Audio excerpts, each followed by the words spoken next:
All right, once again, press the button if you like these and subscribe.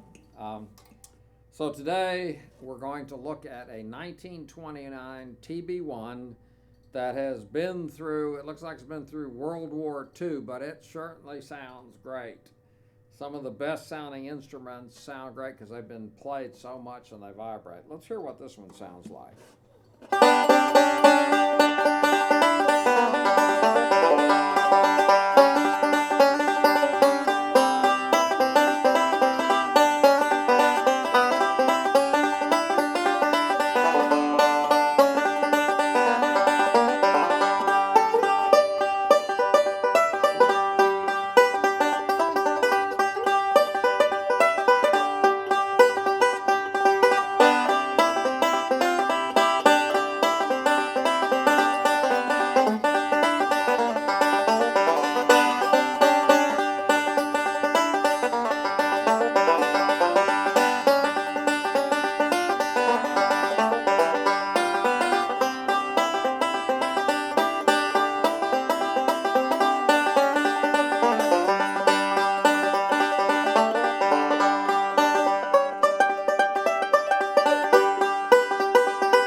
All right.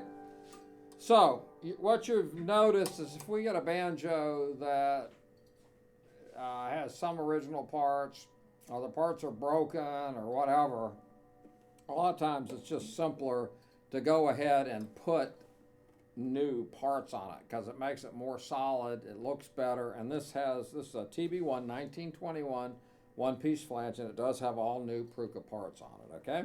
It also started out as a tenor, but we converted it using a Tim Davis banjo neck, who's a very good builder, okay? And thirdly, we put a first quality tone ring in it, okay? And basically, we're going to sell it extraordinarily reasonably when you consider probably about half what it would cost if it had all original shiny parts on it. And this banjo probably would sound better than that banjo. In fact, we've had this banjo for 2 or 3 years, and we bought it with no tone ring in it.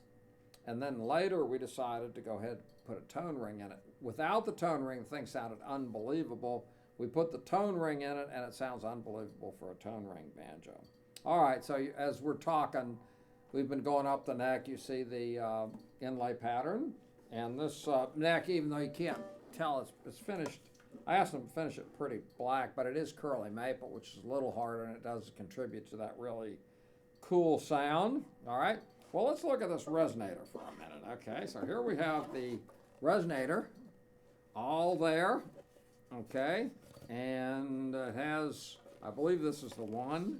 Yeah, so you have a crack in the veneer right here, okay?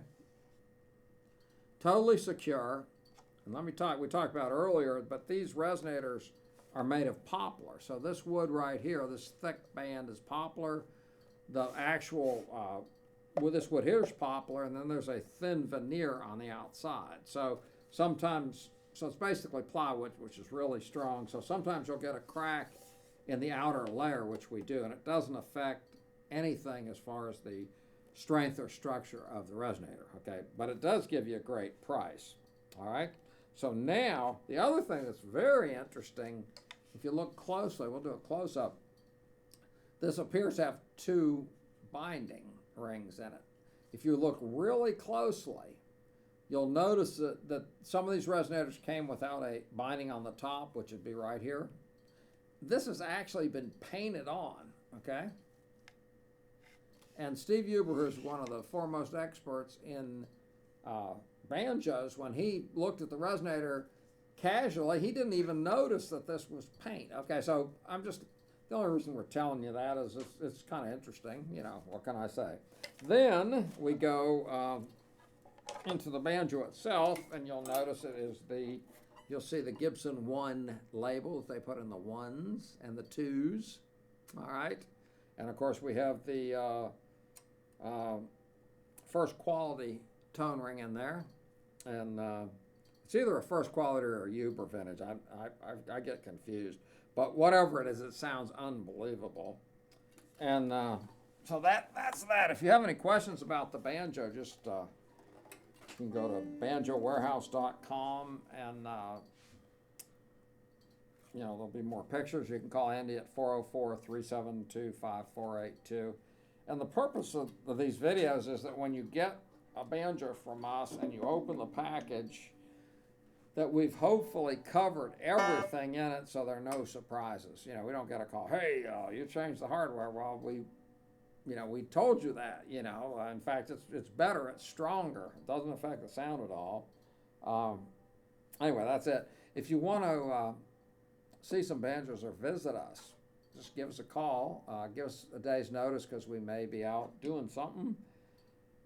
And we can see you Saturday, Sunday. We can see you early in the morning. Well, yeah, we can see you early in the morning, late at night, whatever. And usually we don't get a lot we're mostly internet, so we might get 3 or 4 people a week. So normally it would be Andy or myself and the person. So we're not talking large crowds here.